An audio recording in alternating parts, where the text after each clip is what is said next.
Hello, good morning बच्चों। तो अभी आपका अक्षांश रेखा क्लियर हुआ। अब आपका देशांतर रेखा पढ़ाती हूँ, जिसे लेटीट्यूड लाइन बोला जाता है। ठीक है ना। पश्चिम से पूर्व की ओर खींची गई लाइन को इक्वेटर और उत्तर से दक्षिण की ओर खींची गई लाइन को लेटीट्यूड लाइन के नाम से जाना जाता है। देख लेते हैं इसे, है ना। इसकी ये परिभाषा है, उत्तरी ध्रुव और दक्षिणी ध्रुव को मिलाने वाली काल्पनिक रेखा को देशांतर रेखा कहा जाता है। उत्तरी ध्रुव और दक्षिणी ध्रुव को मिलाने वाली काल्पनिक रेखा को देशांतर रेखा कहा जाता है। ठीक है। ये देखिए, ये रहा उत्तरी ध्रुव, ये रहा आपका दक्षिणी ध्रुव। ठीक है ना। 0 डिग्री देशांतर रेखा की ये लाइन है। ठीक है। अब इसकी परिभाषा देख लेते हैं। 0 डिग्री देशांतर रेखा को प्रधान यामोत्तर या प्रधान मध्याह्न रेखा या ग्रीनविच रेखा कहा जाता है। 3 नाम है इसके, प्रधान यामोत्तर या प्रधान मध्याह्न रेखा या ग्रीनविच रेखा कहा जाता है। ठीक है। तो इस 0 डिग्री देशांतर रेखा से पूर्व और पश्चिम की ओर हर 1-1 डिग्री के अंतराल में 180 देशांतर रेखाएं होती हैं, खींची गई हैं। तो कुल मिलकर 360 देशांतर रेखा ग्लोब पर खींची होती हैं। ठीक है ना। 0 डिग्री देशांतर रेखा और 180 डिग्री देशांतर रेखा एक दूसरे के विपरीत होती है, समानांतर नहीं होती है। जबकि अक्षांश रेखाएं समानांतर होती है, लेकिन देशांतर रेखा में ये एक दूसरे के विपरीत होते हैं। ठीक है। अब ये जो 0 डिग्री देशांतर रेखा है, किस किस देश को प्रतिच्छेद करता है ना। तो अल्जीरिया, गिनी की खाड़ी, अटलांटिक महासागर, ये देशों को ये प्रतिच्छेद करता है। कौन? 0 डिग्री देशांतर रेखा। ओके। आगे देखते हैं। 180 डिग्री देशांतर रेखा से पूर्व की ओर जाने पर एक दिन घटाना पड़ता है, जबकि पश्चिम की ओर जाने पर एक दिन बढ़ाना पड़ता है। ठीक है ना। 180 डिग्री देशांतर से पूर्व की ओर जाने पर एक दिन घटाना पड़ता है, जबकि पश्चिम की ओर जाने पर एक दिन बढ़ाना पड़ता है। अंतर्राष्ट्रीय तिथि रेखा बिल्कुल सीधी नहीं है।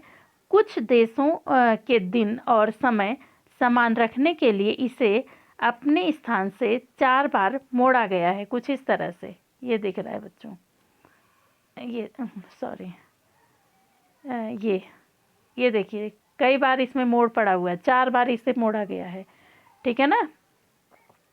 अंतर्राष्ट्रीय तिथि रेखा को प्रशांत महासागर से होकर खींचा गया है और इसके सबसे नज़दीक बेरिंग जल डमरू मध्य आता है, वो है ये देखिए, प्रशांत महासागर कहाँ से खींचा गया है? प्रशांत महासागर से होकर के खींचा गया है। यहाँ पे दिख रहा है ना। ओके। अब कुछ प्रश्न उत्तर हैं, उनको देख लेते हैं। निम्नलिखित प्रश्नों के उत्तर दीजिए। जैसे ग्लोब किसे कहते हैं? तो ग्लोब पृथ्वी का लघु रूप में एक वास्तविक प्रतिरूप है। ग्लोब स्थिर नहीं होते हैं, इनको कुम्हार की चौक या लट्टू के समान घुमाया जा सकता है। हमारी पृथ्वी भी इसी प्रकार अपने अक्ष धुरी पर घूमती है। ग्लोब पर महाद्वीपों, महासागरों और देशों को अनेक सही आकार के अनुसार दिखाया या दर्शाया जाता है। दूसरा क्वेश्चन है आपका, ग्लोब पर अक्षांश रेखाओं की संख्या कितनी होती है? ठीक है ना। तो इसका उत्तर हो जाएगा, अक्षांश रेखाओं की कुल संख्या 180 होती है। कितनी होती है? 180 होती है। ग में देखें, अक्षांश रेखा किसे कहते हैं? दोनों ध्रुवों के बीच ग्लोब पर खींची गई काल्पनिक रेखाओं को अक्षांश रेखा कहते हैं। यह पूर्व से पश्चिम की ओर खींची गई है। ठीक है ना। घ में देखें, देशांतर रेखा किसे कहते हैं? तो दोनों ध्रुवों को मिलाती हुई खींची जाने वाली काल्पनिक रेखा को देशांतर रेखा कहते हैं। ठीक है, क्लियर। यदि ग्रीनविच रेखा पर घड़ियों में शाम के 4 बज रहे हों तो भारत की घड़ियों में क्या समय होगा? तो इसका उत्तर देखते हैं। भारतीय मानक समय ग्रीनविच मानक समय से 5 घंटा 30 मिनट आगे रहता है। अतः जब ग्रीनविच रेखा पर घड़ियों में शाम के 4 बजेंगे तो भारत की घड़ियों में रात्रि का 9:30 का समय हो रहा होगा, अर्थात 5.5 घंटा जो है आगे है। ठीक है, आगे देखते हैं। अंतर बताएं, उत्तरी ध्रुव और दक्षिणी ध्रुव में क्या अंतर है? तो पृथ्वी जिस अक्ष पर घूमती है उसके ऊपरी सिरे को उत्तरी ध्रुव और दक्षिणी सिरे को दक्षिणी ध्रुव कहते हैं। ख में कर्क रेखा मकर रेखा में क्या अंतर है?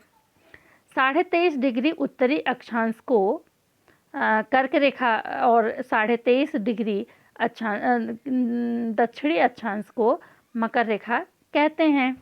ग 0 डिग्री अक्षांश और 0 डिग्री देशांतर में क्या अंतर है?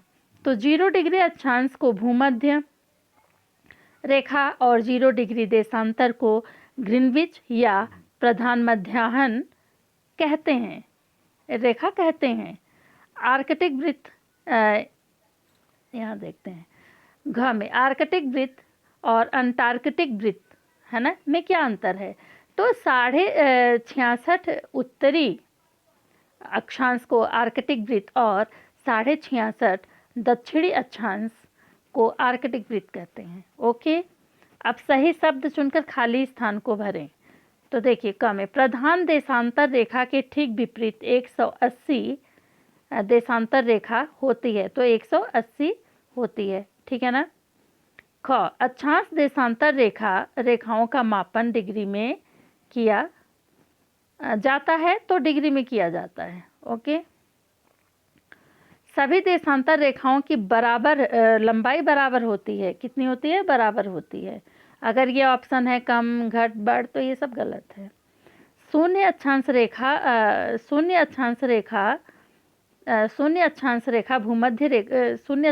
को भूमध्य रेखा कहते हैं कि या फिर इसमें ऑप्शन दिया हुआ है कर्क रेखा कहते हैं, मकर रेखा कहते हैं, तो भूमध्य रेखा कहते हैं। ठीक है, यहाँ पे मिलान देख लेते हैं। 0 डिग्री देशांतर रेखा को जो है ग्रीनविच रेखा के नाम से जाना जाता है। 23.5 दक्षिणी अक्षांश को मकर रेखा कहते हैं। 66.5 उत्तरी अक्षांश को आर्कटिक वृत्त कहते हैं, है ना। इनसे मिलान हो रहा है, इनका मिलान किया जा रहा है। 90 डिग्री दक्षिणी अक्षांश दक्षिणी ध्रुव, 180 डिग्री देशांतर आपका अंतर्राष्ट्रीय तिथि रेखा। ओके बच्चों, तो अब क्वेश्चन आंसर के लिए जो है मैं दूसरा वीडियो बनाती हूँ ये। So thank you. मुझे उम्मीद है कि आप जो है समझ रहे हैं, मैं समझा पा रही हूँ। अगर कोई डाउट है तो मुझे बताएं प्लीज़।